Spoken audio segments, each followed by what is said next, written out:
Jadi jangan pandang manusia, tapi pandanglah Tuhan Yesus Kristus.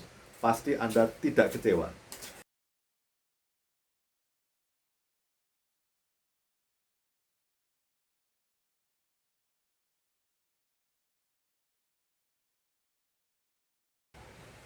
Bapak Ibu yang terkasih di dalam Tuhan Yesus Kristus, Salam. Perkenankanlah pada kesempatan ini, setelah saya olahraga pagi, sepeda sehat, dan dalam proses pendinginan, saya hendak sharing tentang pengalaman hidup saya.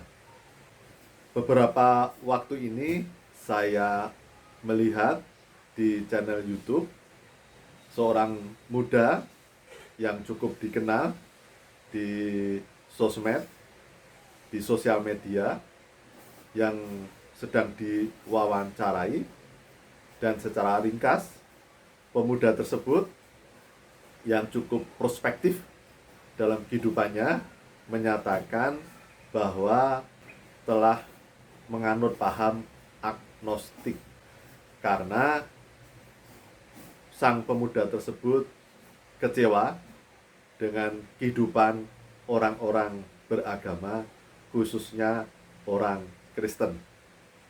Jadi pemuda tersebut dalam kehidupannya melihat bahwa orang-orang beragama, orang-orang Kristen tidak mengekspresikan di dalam hidupnya sesuai dengan teladan ajaran yang disampaikan di dalam kitab suci, khususnya di kalangan kekristenan. Sang pemuda tersebut menyatakan bahwa sang pemuda tersebut percaya dan kagum dengan Tuhan Yesus Kristus sebagai pengajar, sebagai nabi, sebagai guru yang memberikan ajaran, namun juga membuktikan dalam hidupnya Tuhan Yesus Kristus sungguh-sungguh layak menjadi contoh, menjadi teladan. Namun sayang, kata pemuda tersebut, bahwa para pengikut Tuhan Yesus Kristus tidak sesuai hidupnya dengan apa yang dilakukan, yang telah diteladankan oleh Tuhan Yesus Kristus. Tentu kemudian saya juga merenung, barangkali saya sebagai orang Kristen pun belum sesuai atau tidak sesuai dengan ajaran-ajaran dan teladan Tuhan Yesus Kristus. Malah mungkin saya bisa menjadi batu sandungan, khususnya bagi orang-orang seperti sang pemuda tersebut. Karena sang pemuda tersebut melihat orang-orang Kristen. Dari hal tersebut, maka kemudian saya merenungkan dan kemudian berpendapat bahwa memang setiap orang di dunia ini bebas menjalankan pilihan kehidupannya.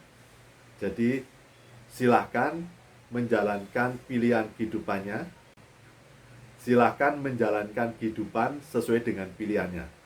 Demikian pula silahkan bebas menjalankan keyakinannya sesuai dengan pilihannya. Baik itu mau beragama, mau percaya kepada Tuhan melalui agama, atau percaya kepada Tuhan tanpa melalui agama, menjadi agnostik atau menjadi ateis, atau mungkin ada istilah yang lain. Itu setiap orang memiliki kebebasan untuk menjalankan kehidupan dan keyakinannya sesuai dengan pilihannya. Hanya memang dengan pernyataan sang pemuda tersebut yang menyatakan menjadi kaum agnostik karena kecewa dengan kehidupan orang-orang Kristen, maka ada dua hal esensial yang ingin saya sampaikan.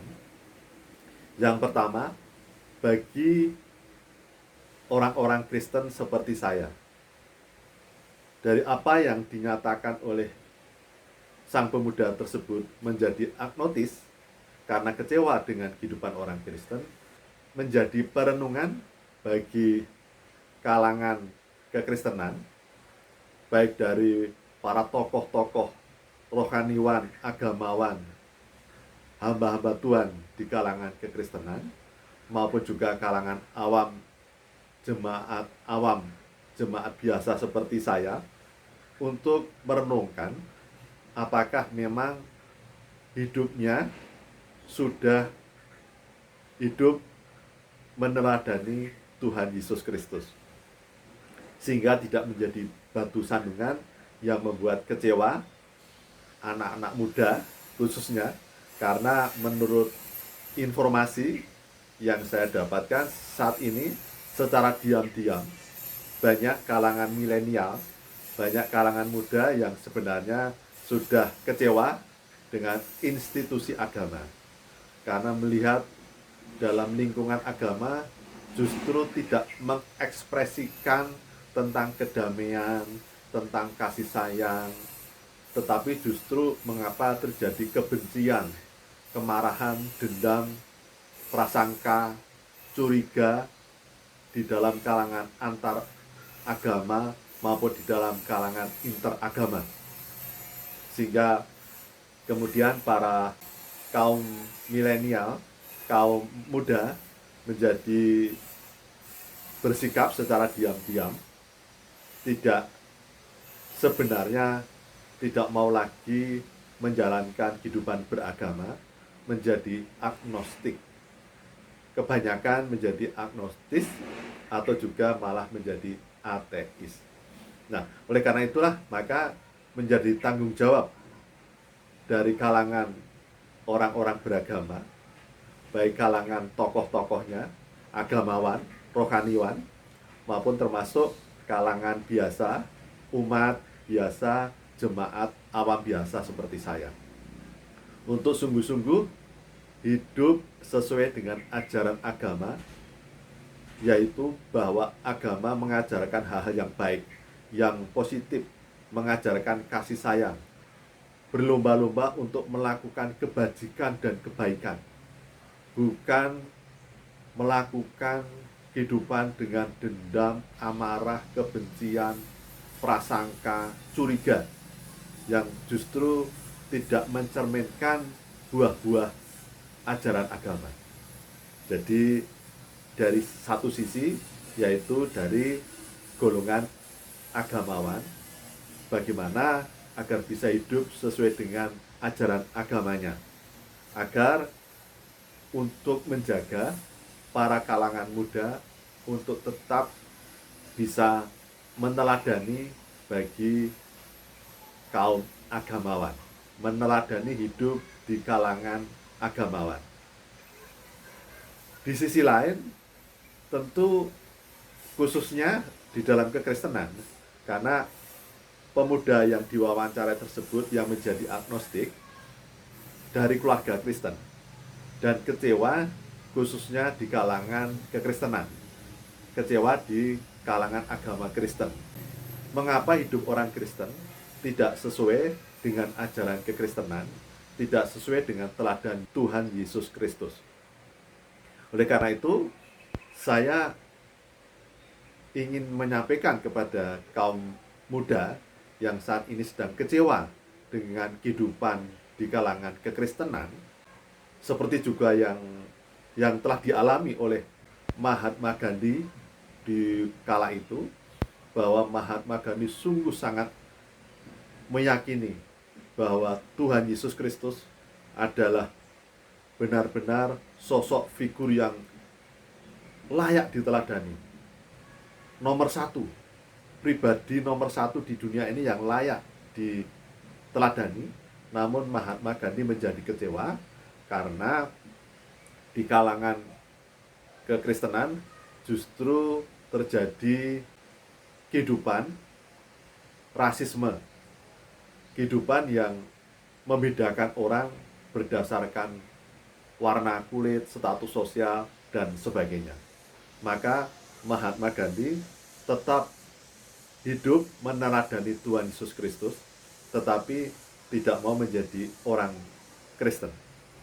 Oleh karena itu, saya hanya ingin menyampaikan kepada para kaum muda yang saat ini kecewa di dalam kehidupan kekristenan khususnya dan menjadi agnostik, untuk tidak melihat orang per orang. Karena tidak ada manusia yang sempurna. Setiap orang tidak sempurna, bisa salah, bisa gagal, bisa berbuat salah, dan memiliki kekurangan dan kelemahan. Jadi, kalau Anda melihat orang Kristen yang memang tidak ada yang sempurna, pastilah Anda akan selalu kecewa. Karena setiap orang tidak ada yang sempurna. Setiap orang punya kelemahan, punya kekurangan, dan bisa berbuat salah. Jadi saya kira menurut pemahaman dan pendapat saya, Anda agak tidak terlalu tepat untuk melihat kehidupan Anda dipengaruhi atau tergantung oleh orang lain. Tapi pandanglah Tuhan Yesus Kristus yang sungguh Anda percayai, bahwa Tuhan Yesus Kristus adalah pribadi yang layak diteladani, yang patut dicontoh, yang sungguh-sungguh menjalankan ajaran kehidupan yang diaplikasikan, diekspresikan di dalam kehidupan nyata Tuhan Yesus Kristus. Jadi jangan pandang manusia, tapi pandanglah Tuhan Yesus Kristus. Pasti Anda tidak kecewa. Saya juga sebagai manusia pernah dikecewakan, bahkan juga mengecewakan orang lain. Tetapi saya tidak ingin keyakinan saya, hidup saya dipengaruhi oleh orang lain. Karena orang lain sama seperti saya memiliki kekurangan, kelemahan, dan kesalahan yang bisa berbuat salah. Maka saya hanya fokus hidup saya mengarahkan kepada Tuhan Yesus Kristus, Sang Teladan, Sang Juru Selamat, yang rela merendahkan diri, merendahkan hati, datang ke dunia dengan menderita, terhina, terluka, tersalib, dan kemudian wafat, dan kemudian bangkit untuk menunjukkan kemahakuasaan Tuhan Yesus Kristus. Jadi saudara-saudaraku kaum muda yang saat ini sudah menjadi agnostik atau ateis, semoga dapat melihat video saya ini, dan saya berdoa kepada Anda, jangan melihat orang lain. Hidup Anda jangan tergantung kehidupan orang lain, karena semua orang pasti pernah berbuat salah. Tapi pandanglah, arahkan, fokus kepada Tuhan Yesus Kristus, Sang Juru Selamat, yang menyelamatkan dunia, yang menyelamatkan semua manusia yang berkenan di hadiratnya. Demikian yang dapat saya sampaikan. Tuhan memberkati. Salam bahagia. Salam.